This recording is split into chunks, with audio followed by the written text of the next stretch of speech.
There have been so many changes in the last generation that we have to study some of the new situations that have arisen in order to find keys to the peculiar tensions and stress of the present day.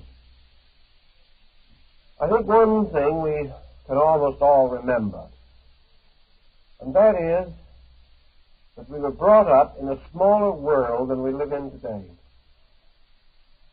We were brought up in a world in which the private problems of the citizen occupied the greater part of his time and attention. He was neither equipped nor inclined to take on responsibilities that were utterly beyond him. He recognized certain limitations and had a modesty about his own knowledge which has almost completely disappeared. He realized that all of the larger responsibilities of society had to be in the keeping of experts and specialists in these areas, and he was simply not qualified to pass judgment. Today, you can hardly find anyone who does not regard himself as lacking qualification to pass judgment on everything, everyone, and every situation that arises. We have a certain sense of moral obligation to have opinions. Whether we are informed is not important. We have come to the conclusion that everyone's opinion is as good as everyone else's, and I guess in sober fact that's about the truth of the matter. We have very little sense of the danger of allowing our world to become too big for us. This has happened.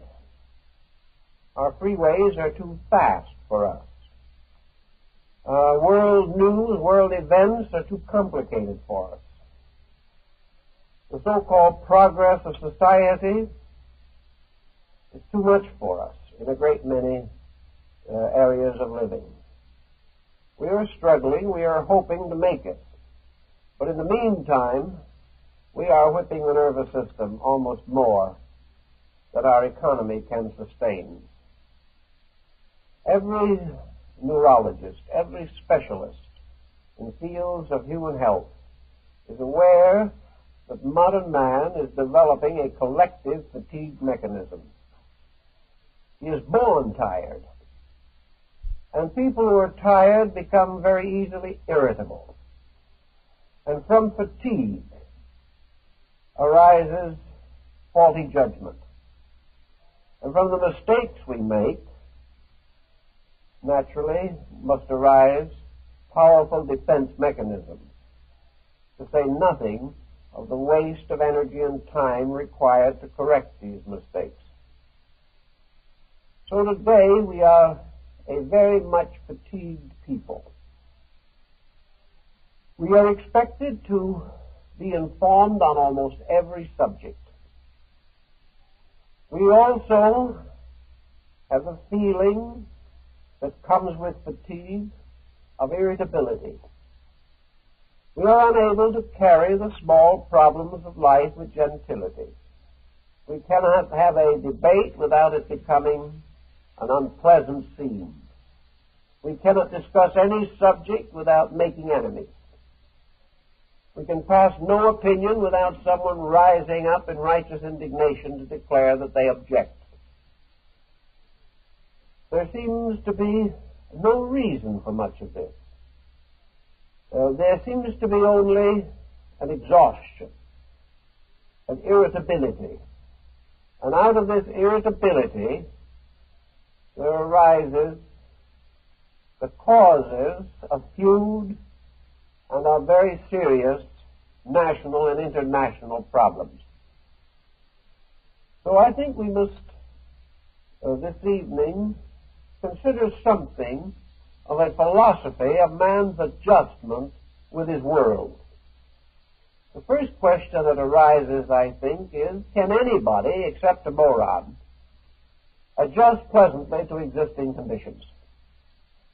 Yes, I think that probably any individual can improve his adjustment through a very quiet analysis of himself. I do believe that it is possible for the individual to transcend pressures of almost any degree that are exerted against him. I say it is possible, although very few of us will ever be able to do it in a big way. Actually, man has the power within himself to protect himself against any circumstance exterior to himself. And if he had the wisdom, if he had the skill, the foresight, he could eliminate from his life most of the disasters through which he must pass. That such a possibility exists would be well within the spirit of Zen.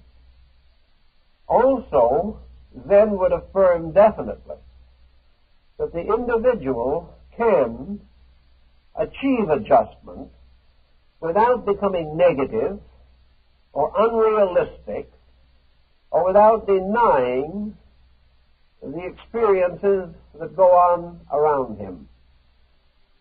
The individual can achieve the condition of being able to learn without pain. If he can achieve it, then it would seem that there are many inducements today for him to attain this desired goal. There are many inducements, and there always have been. But between the individual and this attainment, there lies a distance or an interval which he has consistently refused to cross from the very beginning of his experience as a human being.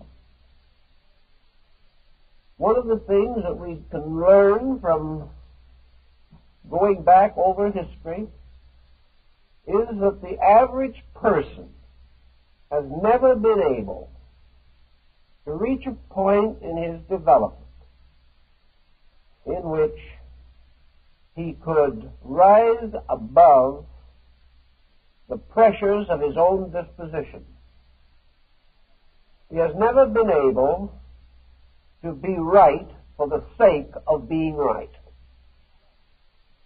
He has never been able to overcome the combativeness and the belligerence of his own nature. And after thousands of years of war, we still have war. Because man, basically, is unable to experience the benefits of peace. There was an article in the paper a few days ago in an effort to defend the fact that war is inevitable, that there can never be a lasting peace so long as the world is populated by the kind of creatures that live in it now. This is faulty thinking, but it is certainly based upon a long record of man's attitudes. It seems that the more we do to enlighten the individual, the more he misuses his enlightenment. He uses the increased skills which he attains to lock himself still more desperately in conflict with his fellow men. And in the last 50 years, our knowledge has increased, our standards of education have increased, our economic levels of function have increased. Everything has increased except good nature. And that is one of the first victims of progress. We have lost kindliness in the process of attempting to attain skill. So Zen takes the ground that man himself is capable of determining how he will react to pressures outside of his own nature. He he can control any pressure that does not control him. And no pressure can control him unless he permits it to. And the reason that most pressures control people is because secretly the people themselves rather like the pressures, or find in the pressures a way of gratifying some selfishness of their own. So we start now by trying to work through the formula of man's effort to escape pressure without isolating his own nature. Sort of insulation without isolation, perhaps. Actually, we can accept into our own nature anything that we wish to allow to pass the censorship of our thoughts and emotions. If our emotions say, yes, this is desirable, we acknowledge this desirable thing and accept it as an experience of consciousness. The same is true of the mind. If, therefore, we are naturally selfish, we accept selfish pressures from outside. If we are naturally emotional, ambitious, we allow ourselves to become the victims of the ambition pressures around us. But we have to sell out first. The individual cannot be contaminated or injured by a pressure which he will not accept. Now, in addition to this problem of pressures which he will or will not accept, we have to also realize that pressure is not necessarily the intensity of the outside circumstance. Pressure is the intensity of man's reaction to it. Now, we can say, for example, that a freeway exerts a terrible pressure upon the individual. Actually, however, it probably does not exert this pressure. The pressure arises within the individual. It arises because he himself is inadequate. His heart begins to pound because he is afraid of situations. He realizes that in this tremendously intense situation, many persons, not too skillful, are at the wheels of deadly weapons.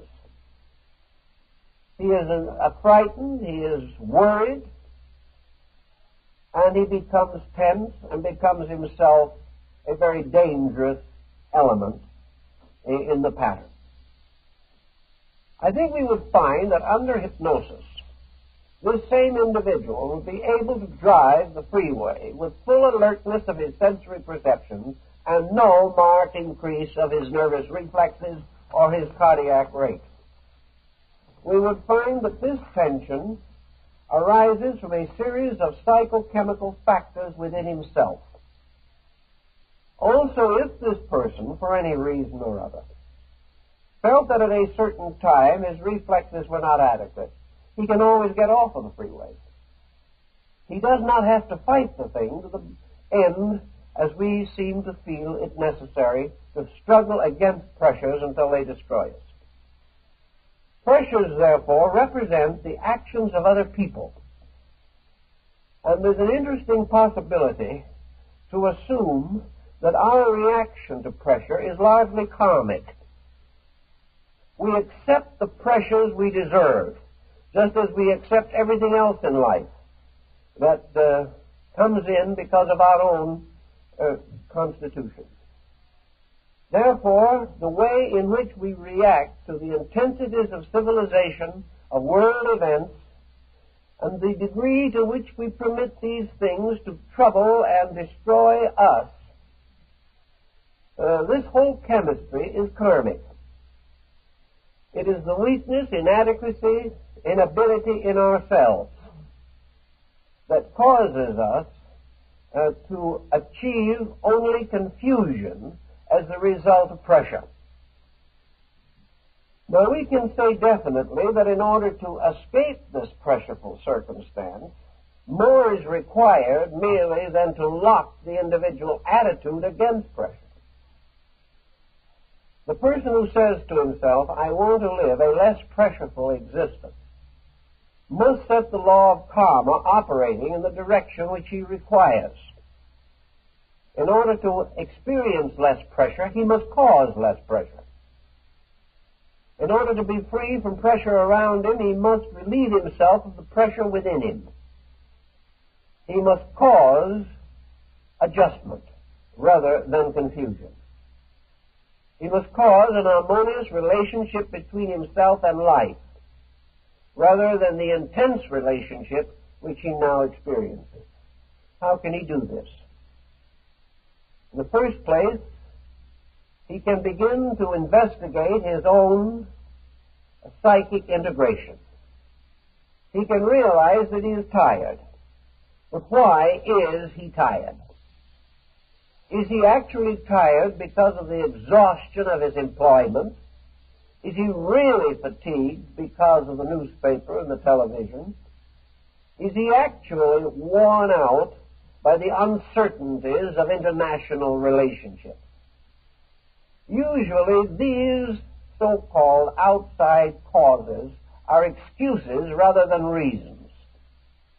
He is actually inwardly fatigued for lack of the integration of his own nature.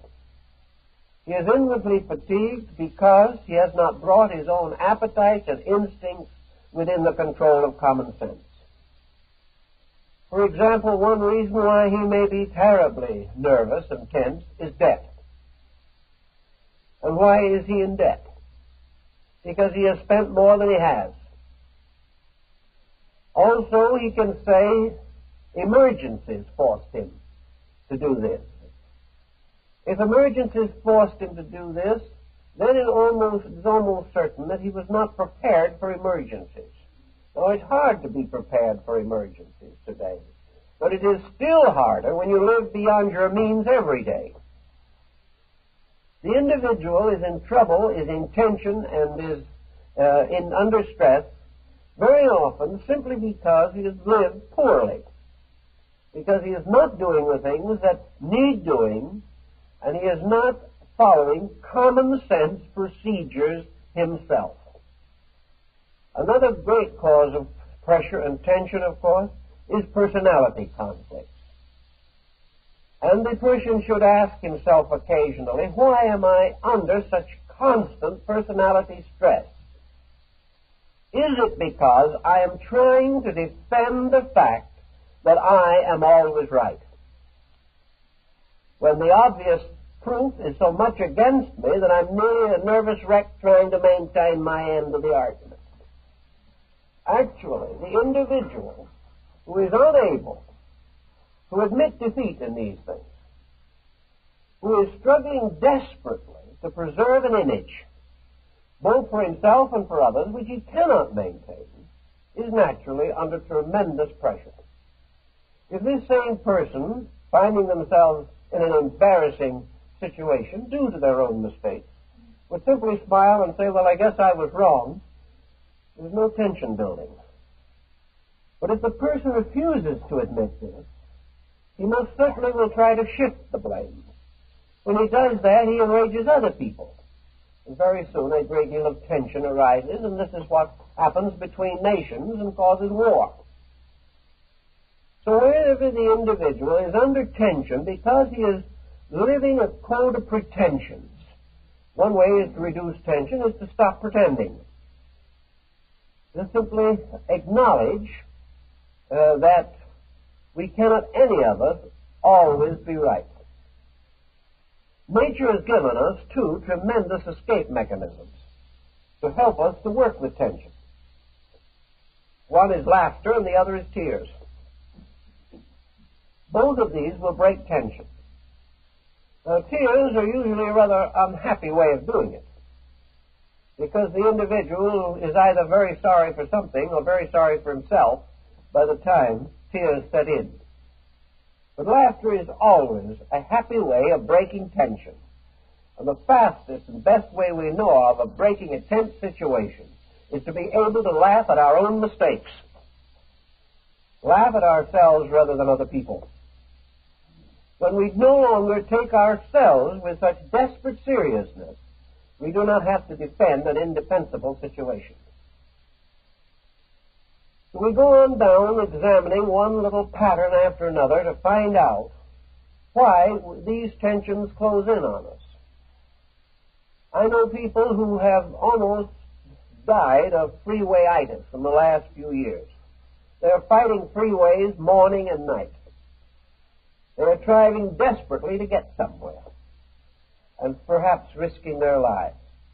I've asked these individuals why it wouldn't be better for them to start 10 minutes earlier or 15 minutes earlier, and perhaps go on a less speedy road, or else at least not be in such a desperate rush to get somewhere.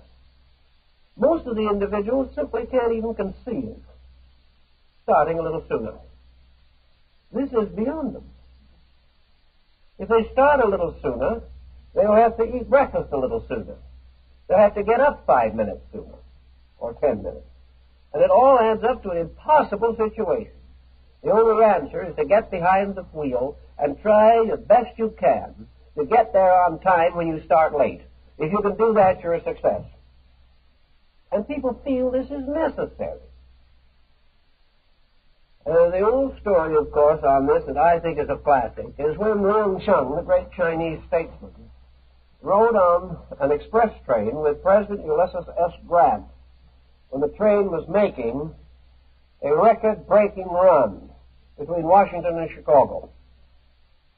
Grant was walking around with the old-fashioned gold watch in his hand, watching the record being broken, and the Chinese statesman was sitting blandly watching the American president.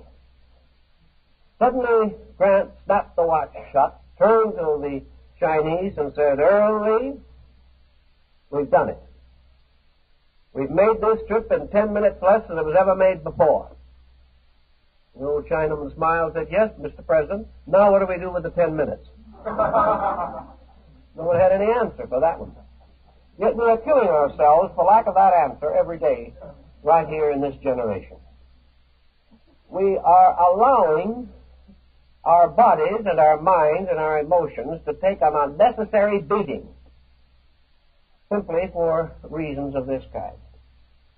Another beating that we are taking and getting is alcohol. The desperate effort to stimulate or hold up or relax or do something causes the individual to endanger his health and ultimately become the victim of more serious and desperate situations simply because he feels he must find some way of letting down without changing his habits. His solution is, instead of changing the bad habits that he already has, add another one to them. This will really accomplish something. So more health is undermined, more energy is torn down. Another problem that is hurting most people at the moment very much is this desperate effort for complete freedom of life.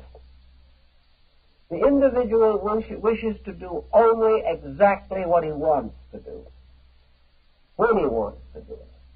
And any interference becomes a desperate cause of anxiety, of resentment, frustration, and neurotic pressure. Now it happens in this world that no one can ever do exactly what they want to do all the time, or even most of the time. We have moments of reward in which our little hopes and little wishes are gratified. But society consists of persons, all of whom must sacrifice something of their own privileges in order to create a cultural civilization. Civilization is built upon sacrifice, the sacrifice of rugged individualism to the common needs of society. And the individual who is unwilling to adjust, to give up anything of himself, the individual who would almost rather die than compliment another person, The individual who must always find something the matter with what other people do, must live only to condemn, to criticize, to tear down. The individual who cannot permit any other person to have the privileges that that same individual claims for himself.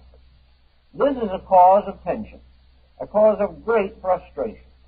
We have people coming all the time who are totally defeated because they cannot do exactly what they please. Many of these people have assumed responsibilities. Now they resent those. The individual who bought the house now resents the fact that the monthly payments are of such size that he cannot take extravagant vacations somewhere else. He cannot spend the same money 2 or 3 times. And out of this situation, he actually goes into an emotional decline. He cannot follow through even the responsibilities to which he has committed his own life. His responsibilities to a family, his responsibilities to children, his responsibilities to his business and his job.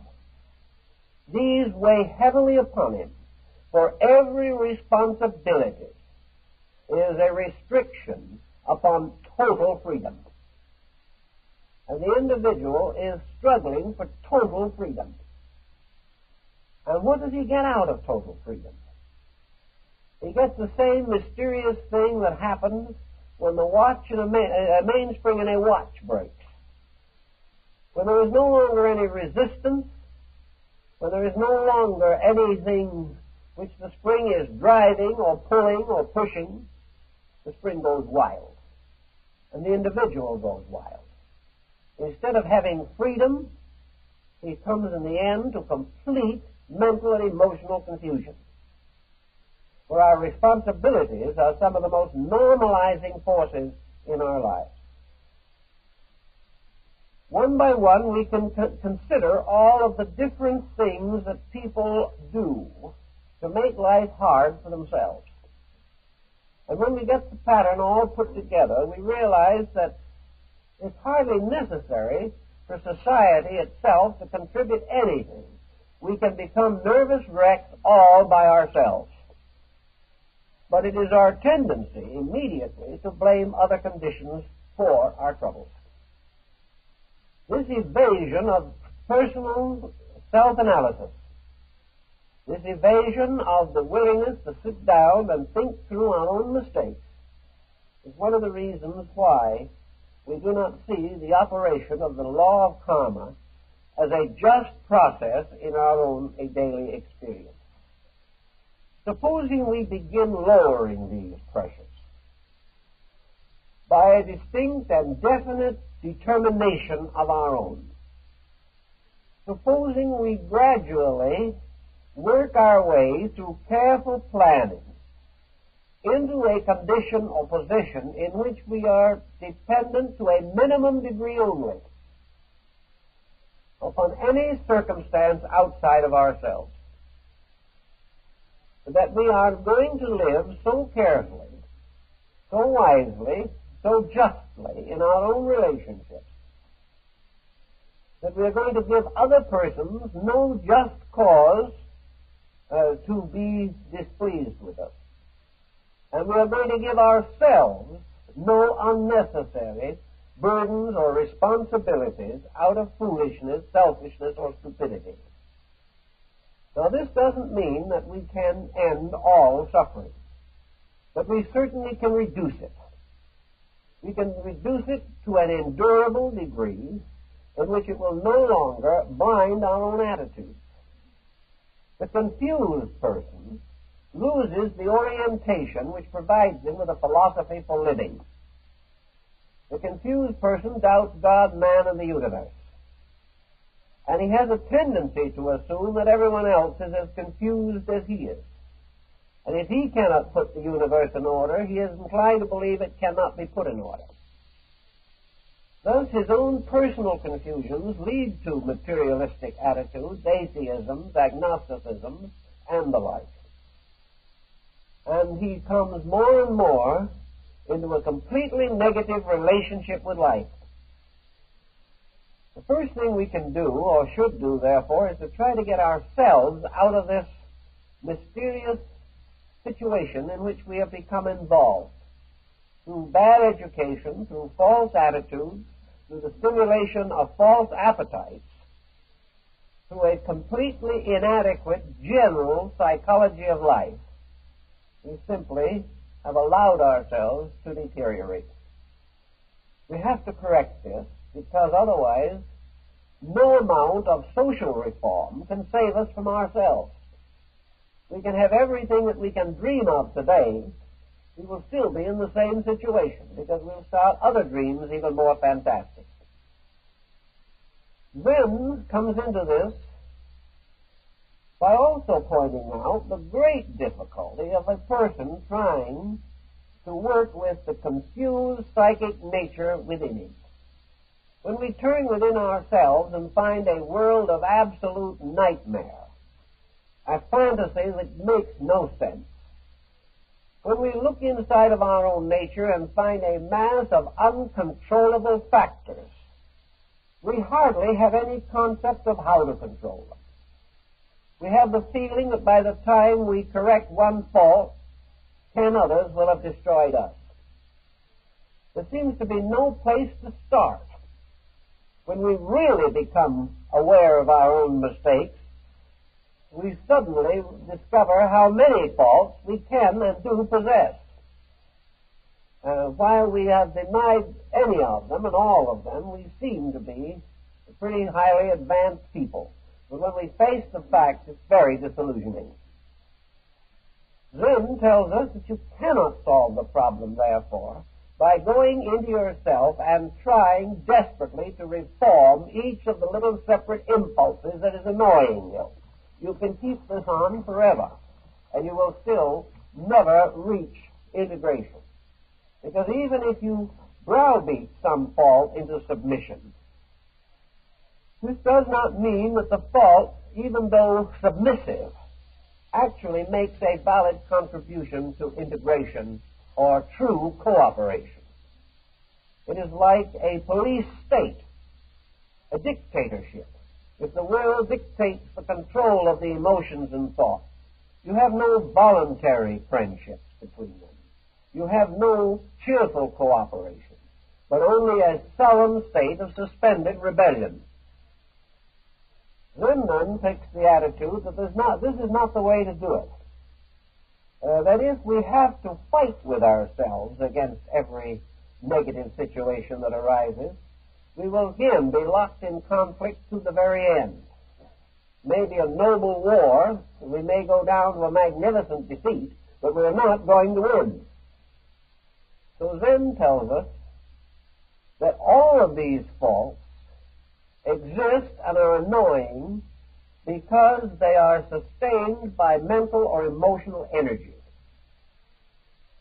A very small group of basic energy attitudes supplies the energy for all kinds of selfish and perverse attitudes. All of these come, for instance, or nearly all of them come from self-will, which is one definite drive. And this drive manifests with an infinitude of minor types and kinds of self-willfulness. But behind all of it is selfishness and egotism and a certain willful perversity. And behind almost all of our faults, there are a few powerful, unreasonable, irrational intensities. Zen takes the attitude to reduce the energy allotment available to perpetuate attitudes. Zen takes the ground that the only way you can have energy is to save it. And to save energy, you have got to reduce the pressures by which your Western nature is likely to be upset. The Western person believes in pressure. He believes pressures make life. He believes that life is nothing more or less than a continuous manifestation of energy. The individual who keeps quiet is dead. We must keep right on to the very last, dashing toward something, even though it is only the open grave.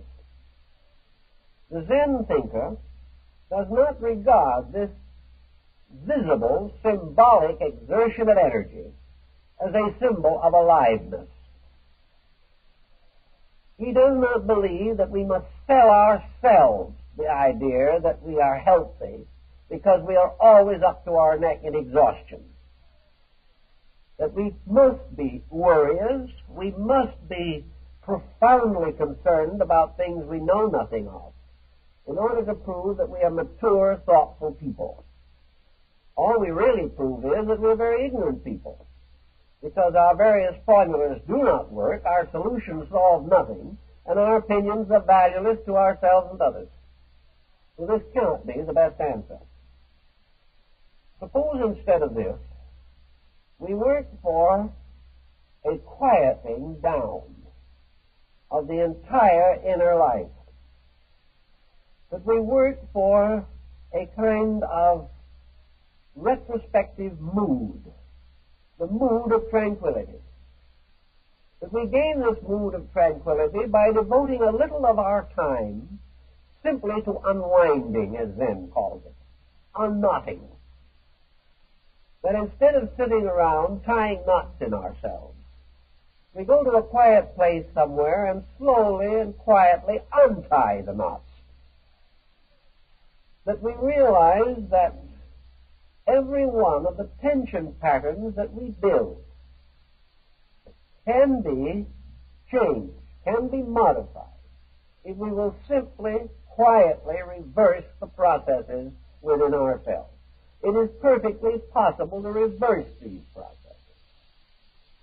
So we have to find out how and learn a little of the experience of what happens when we do. For experience in all Eastern philosophy is the final selling agent. We become convinced it is true because it works, and not because anyone says it does.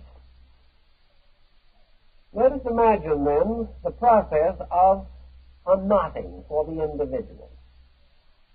Realizing, first of all, however, that you must be prepared for one psychic shock. Western man, when he begins to relax, thinks he is dying. He thinks he is falling apart completely. He does not believe that he will ever be able to crawl to the door. To him, relaxation is an anticipation of death. He suddenly discovers, or feels as though he discovered, that his heart had stopped. That everything was turning into a dull gray haze. That he was sick. So he dashes out and gets a drink or goes to his doctor for a shot or something. The mere fact that he is relaxing seems to him to be the most terrible symptom he ever faced. This shows you just how desperately ill man can get out of tension. He believes desperately that if he is not deeply agitated about something every moment, that he is losing his mind. How can anyone live in a mess like this without being a wreck? It is a moral duty to be a wreck, to show that you are sincerely concerned about the troubles of humanity. You do not realize that by being a wreck, you simply add to the troubles of humanity. That we don't get around to. So be prepared for that terrible moment where you are not sure whether you're on your way to heaven or to complete dissolution in space. In all probabilities, you are simply experiencing for the first time, perhaps in the entire mature length of your life, freedom from the desperate determination to be doing something. I had a grandmother who had that element really magnificently. She was always doing something. And she loved to sleep with an old Brussels carpet sweeper, which was all they had in her day. And she'd sweep the house from end to end. She came through it like a whirlwind and looked around and saw nothing left to sweep. But she was a woman who wanted something to do. So she quietly opened the carpet sweeper, took out a handful of the dust, threw it back on the rug, and started over again. As she did this, of course, when apparently no one was watching. She didn't want to fool anyone else, but she was trying to fool herself. But this is very largely what people do, not quite so obviously, perhaps. But the individual who feels for a moment that he's not under tension is likely to jump in a car and drive somewhere. Or he's liable to turn on a television program which has a fine group of crime factors in it and go into another kind of nervous wreck watching it. To quiet down, to let down, is almost dangerous to him. Western man has never been able to relax. And out of his tensions, he's had one of the most tragic histories recorded in the entire story of our world's development. But let's imagine you are resolved. So you now begin to realize that this tension is not solutional of anything. If by being a nervous wreck you were helping somebody, it would be a tremendous incentive. Well, of course you are helping certain people, the physician and the undertaker, but generally he gets along fairly well anyway. There is no real good being done. You are not helping yourself, you're not getting anywhere. You're simply wearing out a machine that has a limited capacity. If you wear it out, you no longer enjoy its cooperative function. Start looking for the effortless activities of life. When effortless, I don't mean that they are complete suspension of all activity, but they are the suspension of all tension, quietude, gentleness of thinking, gentleness of action, the discovery gradually of quiet activities that do not fight upon you as the ones that you have generally indulged in. Gradually sense within yourself a lowering of the combative egoism which most people depend on for vitality.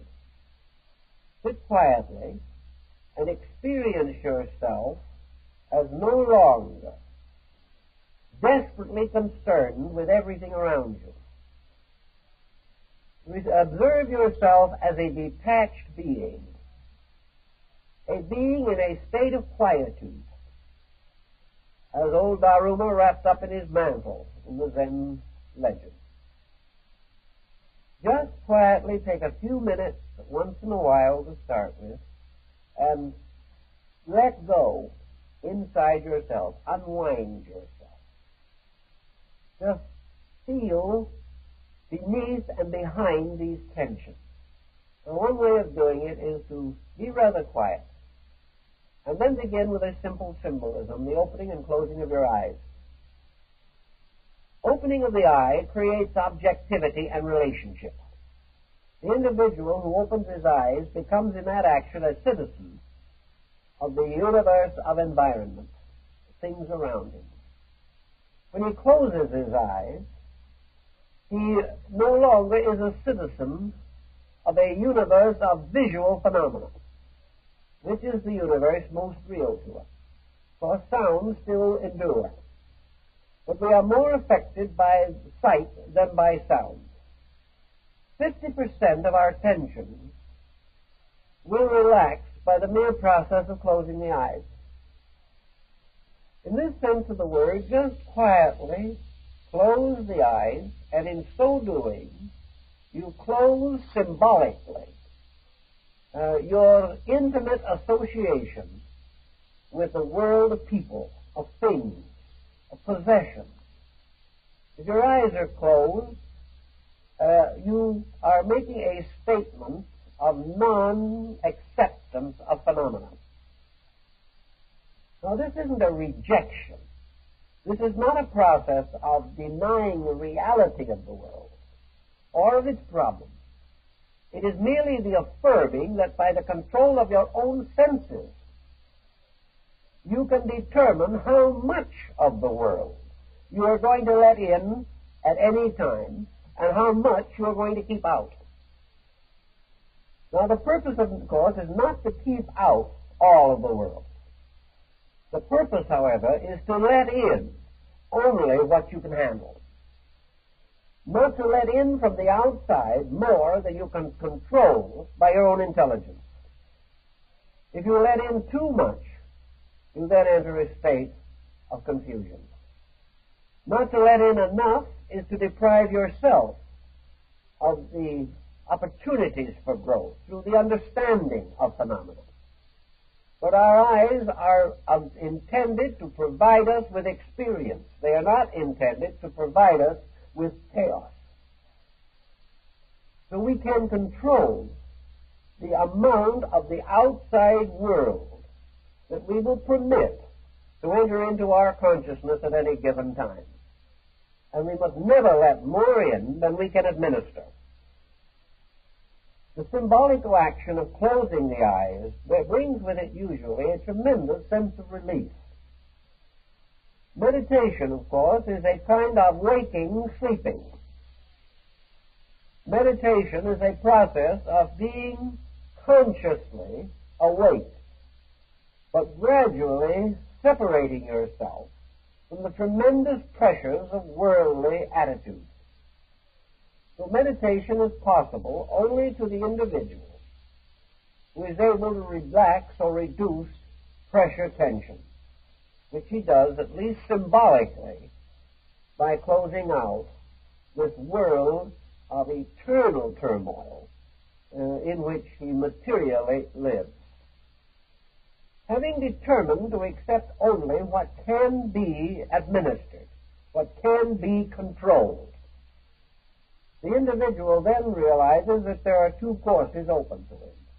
One is that he must shut out a great deal, or the other possibility is that he must control more, that he must call upon his resources to enable him to control experiences without pressure. The Oriental has worked out some very interesting attitudes about these things. And I think that while it is in a world not too close to our primary interests, that we have to recognize that Zen was for centuries the philosophy of the Japanese soldier. The soldier was peculiarly close to Zen for the simple reason that he lived a completely precarious existence. In the Japanese code, a soldier had no life of his own. He was bound utterly to his master, to the prince or nobleman whom he served. At any word, at any moment, at any time, he must be prepared to give his life without question. He must have no attachment, no possessions. He must have nothing which would cause him to swerve in his allegiance to his master. As a result of this particular type of thought, the soldier turned to Zen, which was a philosophy of immediacy, a philosophy in which courage, sufficiency, the ability to meet the moment with every bit of resource that we possess rests in the fact that we live in the moment. That in order to achieve this identity of immediacy, we must gradually shake loose all attitudes by means of which we would be bound to the preservation of our own lives. The Bible has a thought very much like this in it, by the way, about where it is stated that the man who tries to save his life shall lose it, but the one who shall lose his life in the service of truth shall have everlasting life. Now this is the thought underneath the problem. In Zen, it is the doctrine of the individual who has relieved himself so completely of all attachments that he can at any moment make the necessary decision of that moment without tension. without regret, without fear, without anxiety, without compromise. It would be impossible for the samurai to say to himself, shall I weigh this emergency? Shall I decide whether it's more important to live or to die? This is not permitted of him. It is only permitted of him that he shall meet the emergency of the moment without any modification of attitude. Now, in the Zen for the non-military, in the philosophy of Zen, what we are working for in our escape from tension is immediacy of consciousness. If we can achieve immediacy and at the same time have within ourselves a fair code of conduct, immediacy will mean that we will immediately perform that action which is best. This requires not only the courage of the samurai code, but it implies that we must know what is best. And nearly all religions and philosophies have worked with this problem, and they've all come to the final conclusion that the best is always that which is of the most complete good to the greatest number. Best is never gratification of self. Best is the clinging to principle, to the truth of the matter, to the fact of the matter, to the honor of the matter, to the integrity of the matter, and to the justice of the matter. Clinging to these factors immediately, without compromise, without anxiety, and without reservation. Tension is a tearing. It is the individual with divided allegiances. Wherever there is compromise within character, there is division of allegiance. Where the individual would like to follow a better course, but finds himself in the desperate situation of St. Paul, who says that whenever he would do good, evil was nigh unto him. Wherever the individual would say, yes, this is the honorable thing to do, but then pauses and says, but it will not be profitable. I will lose something by doing it. This would be the thing against which the samurai is warned. If it is the right thing to do, it must be done, regardless. And if it is done immediately, without evasion, without a long battle with self, it is then what might be termed an effortless effort. It is a complete action free from the exhaustion of resource by tension. Intensity, as Zen would say, therefore, is the energy for direct action. Tension arises from the evasion of direct action. Tension arises from compromise of some kind, the delaying of things in the hope of some more fortunate solution, the effort to buy off a problem rather than to face it, a determination to hold on to some personal advantage, even though it interferes with the fulfillment of integrity. These compromises create division, discord, conflict. And where these come, the individual rapidly exhausts his energy resources. So we can say that in the Zen concept, direct action comes from a simple code and a complete courage to live it. This simple code we all have in some form. The Christian has it in the Sermon on the Mount. The Orthodox Jew has it in the Ten Commandments of Moses.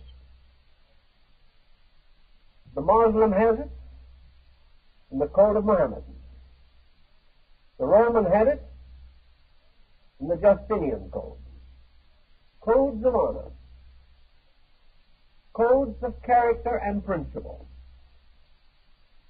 And the Greek, of course, also had it in his simple statement, death before dishonor. It was a simple matter. Socrates lived his code. He died without tension, even though he was actually executed. He had no sense of pressure. He lived according to what he believed, refused to compromise his character or his creed, and died at peace with himself, therefore free of tension. We are not usually required to die for our convictions anymore, but we are often required to live for them and by them if we wish to attain integration. Zen, by giving us this concept of the minimum of action and the minimum of energy, gives us the key to our own security. Supposing we are presented with a difficult situation in which there are tempting factors both ways. If we are not integrated, we will even regret any decision that we make. We will always wonder if we couldn't have gotten another nickel out of the deal some way. We will struggle and scheme to twist things around to make them a little more advantageous to ourselves. Here goes tremendous amounts of energy. But it requires very little energy in the presence of that which requires an affirmative answer. To simply say yes and live by it. Or if it requires a negative answer, say no and live by it. Here you have used very little energy, but you have made a final statement. You have set a situation in a pattern by which it may only require maintenance. And having arrived at this, without regret, without remorse, without compromise, the yes or the no almost administers itself. It is when we begin to fail our own attitudes that they begin to fail us. If then in Zen we face the problems of tension, the first duty of Zen is to root out the tensions, find out where they are and why they are, and realize, as this ancient teaching points out, that the end of all confusion is direct decision, immediate decision, truthful decision, decision based upon all available judgment. Now, sometimes, undoubtedly, the decisions that we make honestly and truthfully will be unpleasant to other people. This is one of the inevitable complexities of life. Many persons will resent our honesty. Of course, they will equally resent our dishonesty, because individuals with such attitudes are going to resent anything and everything. But actually, one of the attitudes that arises with Zen is not only the simple fact of immediate decision, but the Zen thinker also begins to realize his relationships to other people. He realizes that he is not only required to be right, he is also required to be kind. And if he thinks things through, the right and the kind will be the same thing. If he is in trouble, it is largely because he has in the past compromised his standards of values. If he has done so, he must live with the consequences. But he must add no more of similar consequences. He must begin immediately to make the decisions that are the best for him and the best for other people. Those around us cannot benefit from our confusion, nor is there any use in our concealing our own attitudes behind it. Ultimately, the good for all concerned must be the honest fact of the matter. Or to experience life here. But it does reject the fact that we have to accept materialism as valuable in itself. It is valuable only to the degree that it stimulates us to outgrow it. Consequently, the life in Zen must have its own order and its own interests and its own activities. What Zen would try to do is to give man a new life. A life in this world in which he makes use of the world but never abuses it, that he enjoys it but never attempts to control it, that he appreciates it without ever attempting to impose his own will upon it. Zen is based upon man's obedience to the natural laws of existence around him. Zen affirms that nature itself is all-sufficient and is a magnificent source of inspiration, of attainment, of beauty, of truth and insight. Therefore, that man is not here to change the world, but to change himself. He is not here to rule the world or conquer the world. He is here to establish his own principles in himself, that he may become capable of living a good life wherever he is, in this world or anywhere else. Recognizing, as Zen must recognize, that man has two existences, one in this world and one as a citizen of eternity. The Zen thinker declares his allegiance to be with eternity, that as long as eternity is in time and in condition and value infinitely more than the material world in which he lives, allegiance to it is infinitely wiser than allegiance to the transitory, inconsistent, unsubstantial situation with which most persons make up their time. So Zen does not say, however, I'm going to walk out of the world, because Zen believes definitely that eternity and time are in the same place. The quiet life, lived peacefully, is a life in eternity, even though it is lived here. The individual who no longer creates discord experiences the peace of the universe while embodied in the mortal flesh. So the purpose is to make a new adjustment with eternal values. An adjustment which is no longer tension-ridden. An adjustment which is based upon a much more constructive attitude toward other people. An adjustment which inspires rather than irritates those around us. I think then that for Western man, the problem is a very simple one. Haste is actually man's hurrying towards his own end. Why should we be in such a hurry? Why should we try desperately to make time pass? Why should we fill in every moment of it so that we will not notice that there is such a thing as time? Why should we kill time and forget that while we are doing it, time is killing us? Why is it that so many people are locked in a struggle against time? What to do with the 10 minutes, which is going to be a burden unless we waste it? Why should we desperately take medication so that we will not be aware of time?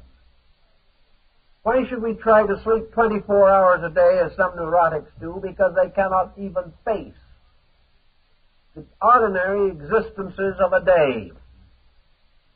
Why is it that this very precious, this very valuable thing, this allotment of existence that we have here, should be to so many persons a deadly enemy? So much an enemy that they will even commit suicide to dispose of their time allotment forever. At least they think so. Why should we be so desperately afraid of the 60 minutes that make up an hour, and hope desperately that they will pass faster, so that actually we will die the sooner? The only possible answer to that is that the person in himself has no good use to make of that time. What he wants to do is to work part of it so that he will not notice that it has passed. Then he wants to watch the ball game or the television or go out so that he will suddenly discover that he's been away from the house for 4 hours without realizing it. This is an achievement because he wanted to get rid of those 4 hours. He was afraid of them. Goodin says that if all you can think of in connection with time is how quickly you can get rid of it, then there must be a terrible poverty in yourself. Because actually time is life. Time is opportunity. Time is privilege. Time is a span of sharing and giving and thinking and dreaming and hoping and fearing, and these things we do not dare to face. If we relax, then, we threaten ourselves with eternal boredom. We threaten ourselves with the condition of having nothing to do. Here is man, the noblest of the creatures, who has spent thousands of years trying to grow up from some prehistoric ancestor to the point where he is the noblest of all creatures, and he is afraid of a half hour because he has nothing to do with it. Something has to be desperately amiss in this type of a pattern. And what it should tell everyone is that they have failed to mature themselves. They have failed to create inner life. And to create inner life is to create something within yourself that is with you all the time and makes existence not only pleasant but significant, every moment of it. It makes you perhaps a little begrudge the hours of sleep because they take you from experiences that are so worthwhile.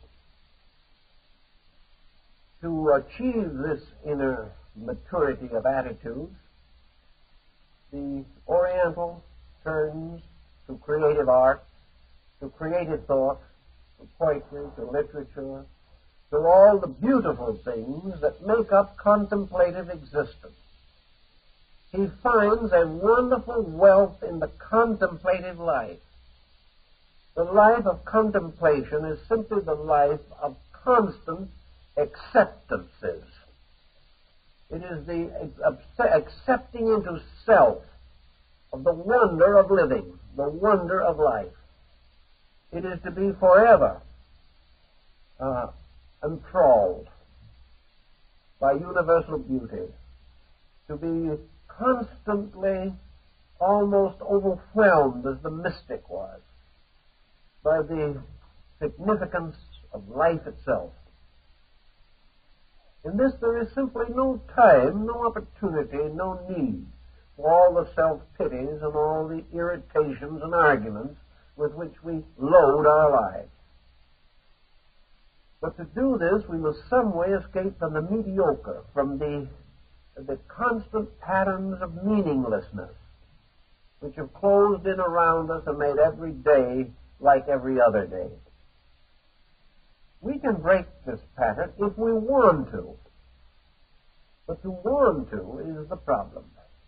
We get tired, we get exhausted with things, we get bored, we give up. Zen tells us if we do this giving up long enough, then the exterior things move in upon us, creating this terrible tension, creating this conflict with life, and gradually interfering with the basic functions of the body itself, so that we shorten life and destroy the very consciousness that we are seeking to perfect. In the Zen way, we have such things as the tea ceremony, which in the West is a complete waste of time. We have flower arrangement. We have the exquisite poetry of the East, the great literature. We have the wonderful writing and painting. We have all kinds of quiet means of enjoying existence. Means that give much time for thoughtfulness. The Eastern tea ceremony reminds the mature, cultured person of the magnificent privilege of sharing some small fragment of life with friends. Over here, friends are people who can do us some good. Friends are people whom we hope we can borrow from, and more still hope will not borrow from us. This has nothing to do with friendship at all. It's merely a convenience and has brought friendship to a low ebb with Western man. Friends are the other selves with which we share our dreams. Friends are those who respect our silences. Friends are those whose thoughts reach out and mingle with ours across some quiet bridge of meditation. Friends are one soul in several bodies. Most of all, they are fellow journeyers toward eternal peace. And their contributions are the contributions of gentleness, of appreciation, and of kindness. We can have friends without stress and without tension, but only if there is some deep meaning to life. We find, therefore, the eternal need for the building of code, for the building of meaning. And if we cannot find this meaning any other way, we have to build it in ourselves. And if at first we have to choose our friends from the stars, or from the flowers of the fields, or from the birds, we must find those friends with whom we have sympathy of soul. We have to also find expression in some great creativeness. It may be simple, but it must be a tribute. Our tribute to life is creativeness. And we create through fulfilling. And we fulfill life by meeting all of its reasonable demands without tension.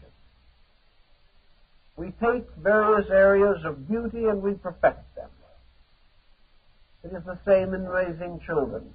Today, children are a great problem to themselves and to their parents, and their parents are problems to them. But actually, one of the reasons why is that parents and children have had no training, no discipline in values. How many parents today can take the Zen attitude that parenthood is a magnificent voluntary liberation through the complete fulfillment of the highest moral code of parental conduct and character? That the individual who helps his child to unfold is a far happier, wiser, better person than the individual who's trying to unfold himself. We don't realize this. We do not realize that the great release from tension is release from conscious dedication to ourselves. That is why in Zen everything is, in a sense, away from the personal. The friends gather not that each may preserve his own identity, but that each may be lost in the common good of the group. That each will become Zen-like, completely detached from self, thus forming a new unit, a magnificent over-unit, probably the only democracy we will ever know. It's a democracy of persons united without desire for personal advantage. So everywhere your Zen brings releases from these pressured problems. Releases through fulfillment and not through evasion. Releases by removing the energies which are used to evade with, to bring about this very great quietude of things. Now, there's one other point that I think that in the early days Zen mingled with Confucianism and Shintoism to produce another, a very, very interesting fact in human experience. Somehow, the greatest perfection of things is uncalculated. The individual, some way, becomes greater than himself when he no longer tries to be himself. If the person simply ceases to impose his own personal feelings upon values, he suddenly achieves virtue. Virtue is therefore the natural fulfillment of things by their own natures. And man is forever interfering by his thoughts and emotions which distort rather than fulfill. So Zen, producing as it does a complete letting down, we will say, restores a childlikeness in the person, a condition of complete relaxation in which decision is almost certain to be correct. Not because it is thought through by the ponderousness of philosophic decision, but because any decision arrived at in almost absolute quiet will be the best decision of which the individual is capable. Man's decisions are best when he ceases influencing himself. If, therefore, the whole consciousness in its impersonality moves in upon a decision, that decision is well made. But when emotion and thought move in, with their qualifying and modifying attitudes, then the decision is less correct. If in Zen, therefore, we have complete composure, if we have the individuals day by day interfering less and less with the natural functions of his own integrities, there must come the time when, ceasing to make mistakes by the use of thought and emotion, the person comes very close to virtue. Well, virtue is the way of things, the way of heaven, the Chinese call it.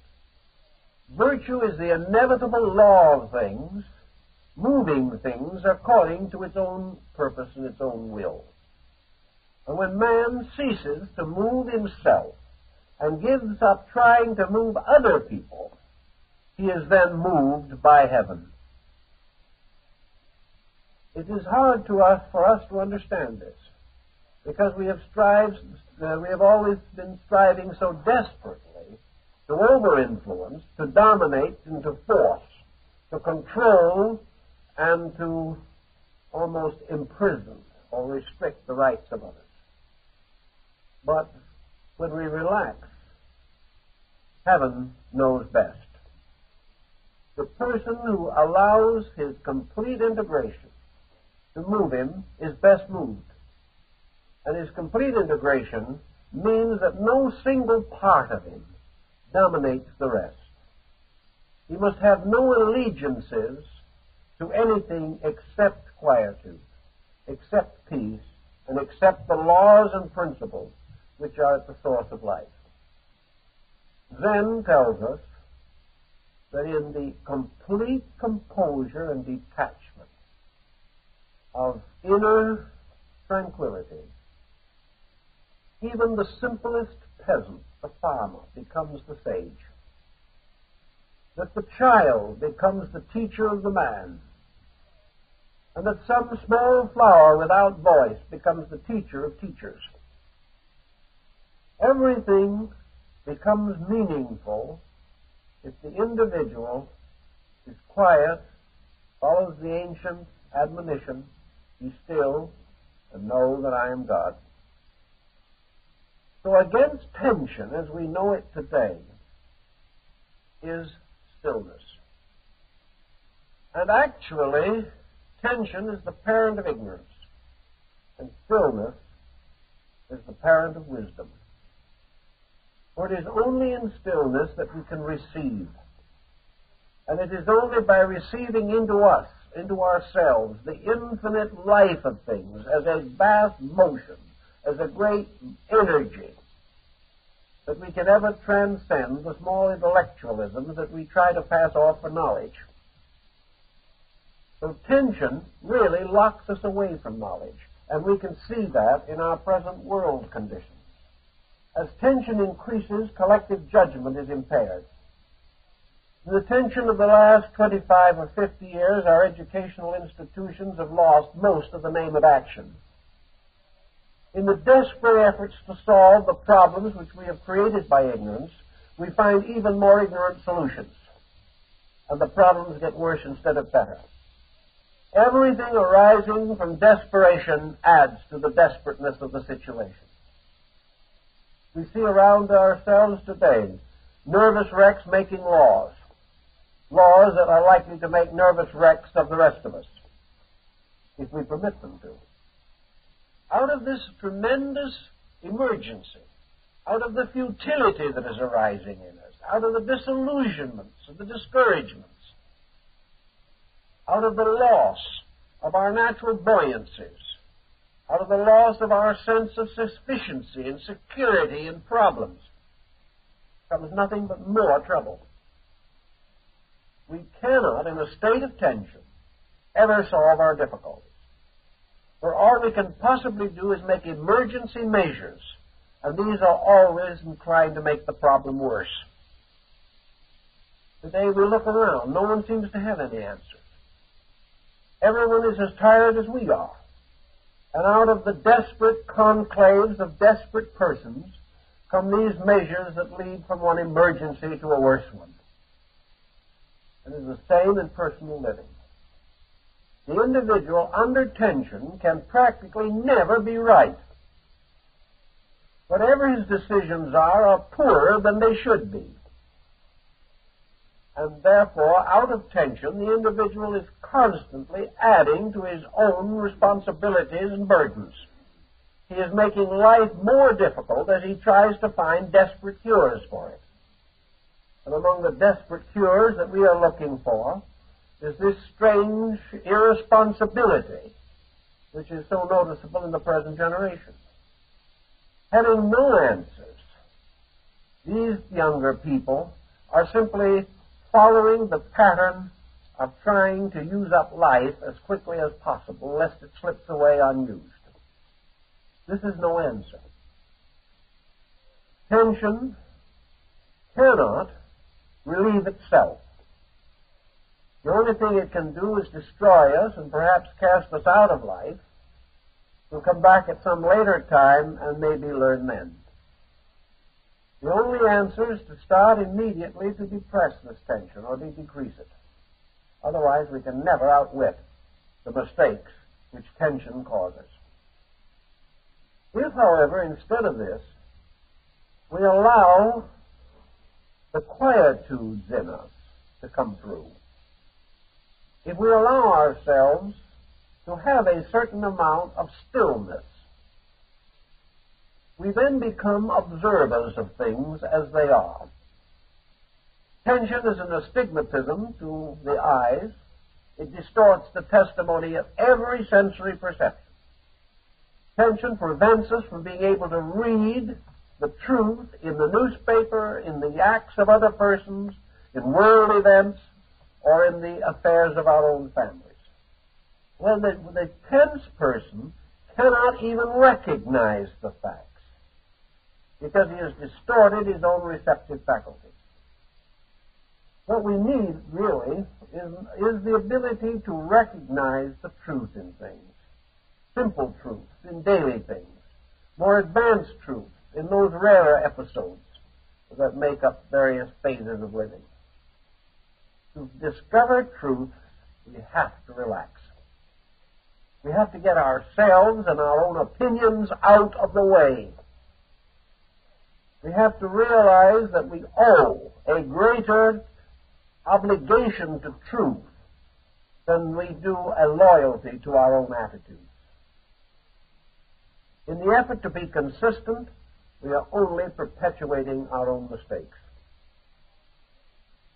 If we are unable or unwilling to face the tensions that we have, we can pause for a moment and try to find out why we feel this way. Are we adequate? Are we really enjoying life as much as possible in the sense of peaceful growth? Are our interests greater than our prejudices in all things? Are we more inclined to be kind than we are to be critical? Are we quick to see the good in others and slow to see their faults? Are we actually looking for good or looking for faults? If we're looking for faults, then we cannot really learn much anywhere, because we have destroyed the honesty of our sensory perceptions. We have to clean house on this. Get rid of habits.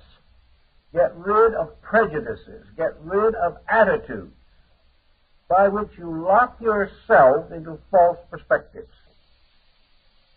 If one by one you get rid of all these various false attitudes, you are almost certainly going to end up in a state of relaxation.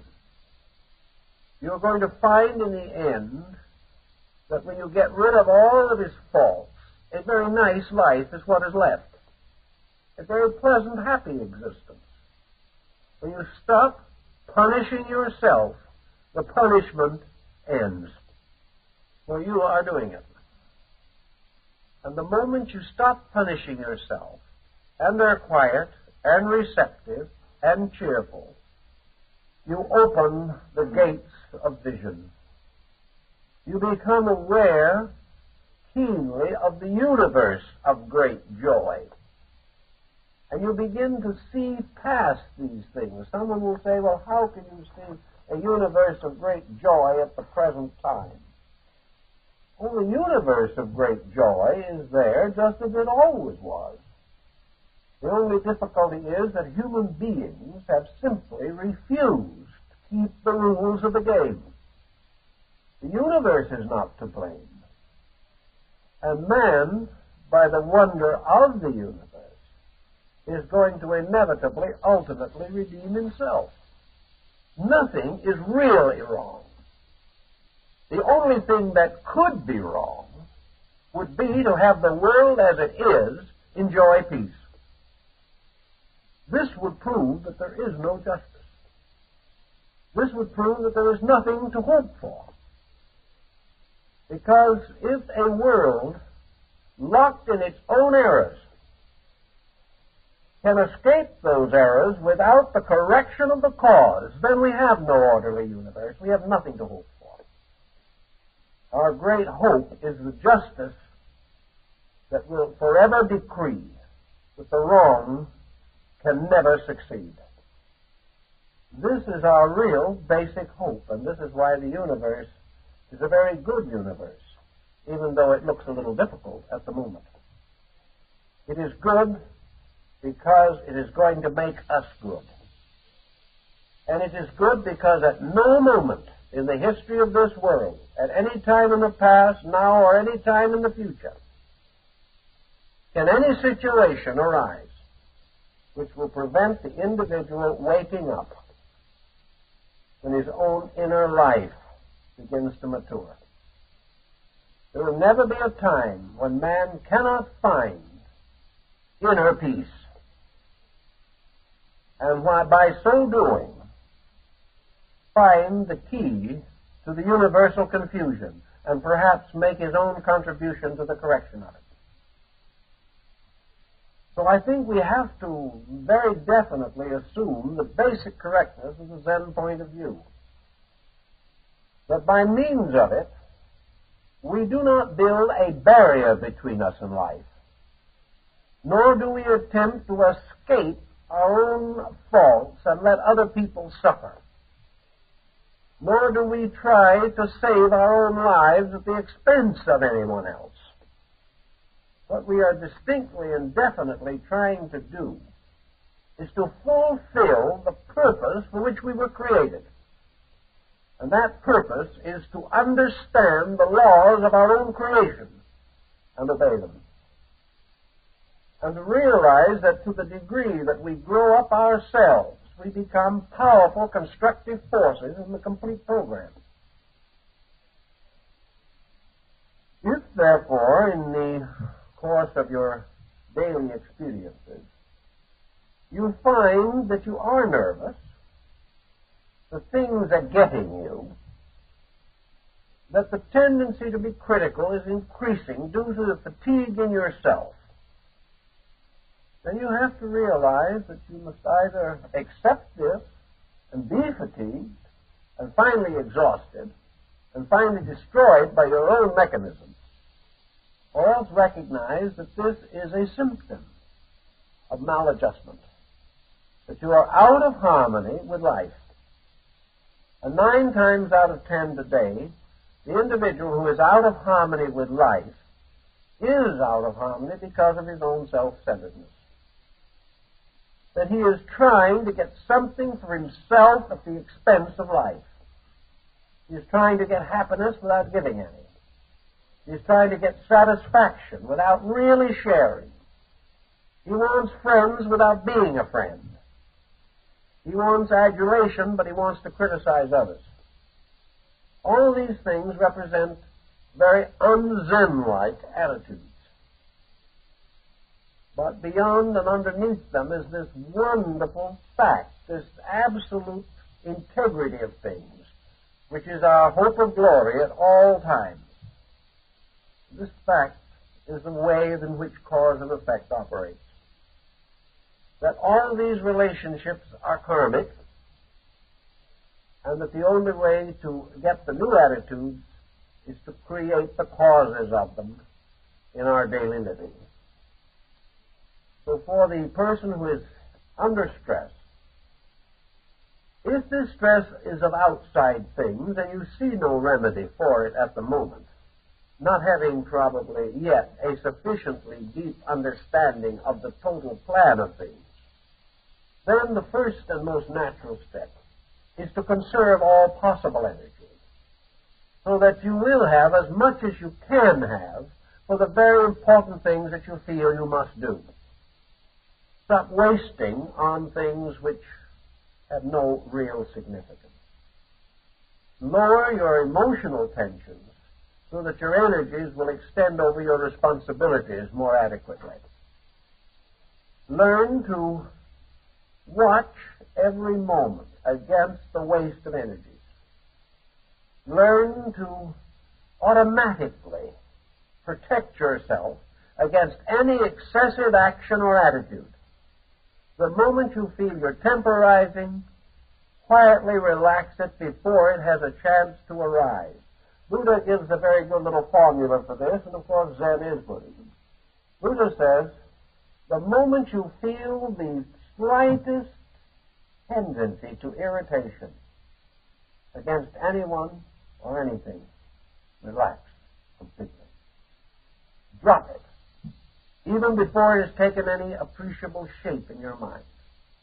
The moment you find yourself hurrying, trying desperately to achieve something that may be too complicated, drop it, relax instantly. The moment you observe an attachment becoming unreasonable, don't wait until it has its full fruit of disaster. Drop it. And when I mean drop it, I do not mean that he believed that the individual should give up noble things, beautiful things, fine things, but only things which of themselves prove they are wrong because they disturb rather than ennoble life. A love that enriches is one thing. A love that disturbs is another. A love that impels to unselfishness is one thing. A love which only impels to gratification of desire is another thing. Wherever it is right, it has no tension. Wherever it is tense, there's something wrong with it. So Buddha pointed out, don't wait until you're angry at the man. The moment you sense anger, the moment you say to yourself, I think I'm not going to like this chap, stop it. Break the tension. The moment you see yourself getting tighter at the wheel and your hands holding the steering post too hard, get off the freeway. Drop it. Don't allow yourself to be killed by dropping the wheel in the middle of the freeway. But get away from the situation. Make some change so that the tension will break. Never keep letting it mount. You listen to an individual, he's saying things you don't disagree with, and you're getting more and more worked up every moment. Relax. Drop the controversy. Laugh. Smile. Take it easy. Think of something else. If it becomes unendurable, quietly withdraw. But do not allow the tension to mount. If you find some intemperance in yourself gradually sneaking up on you, the moment it presents a difficulty which you cannot immediately handle, drop it. Never let these things build. Watch yourself on politics. The moment you begin losing sleep or losing friends over politics, drop the thing. Think things through, learn the lesson, but never let tensions build. And never for a moment feel that you have the right to prevent other people from thinking according to their own light. But wherever anything disturbs composure, stop it.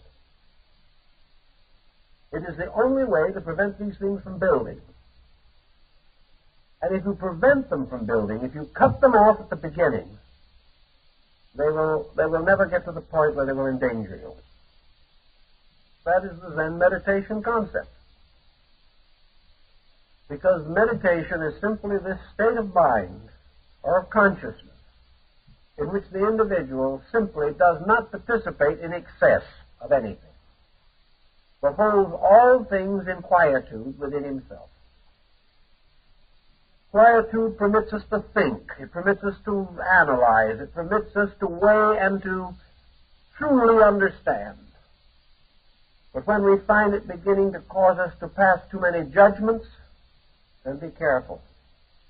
For as soon as we begin to think that we have right to pass judgment on every other individual, an egotistic tension is arising, we must drop it. Always watching until it becomes instinctive. It isn't much of a problem, really, because we know these tensions. We don't have to sit and try to find one with a microscope. We know when we're going to get angry. We feel it coming in. We know when we're irritated and disturbed. We know when the doorbell rings at the inconvenient moment. We know when the crossword is to be spoken. We know when we're going to belittle someone else. We know these things. But before they have a chance to rise within us, stop them. Relax away from them. Never let them reach maturity. Never let them reach the state of confusion. And if we can achieve this relaxation, we will then find that we can face the future with a great deal better hope. And as a reward for this dropping of self-attitude, we will probably become authorities in many other subjects.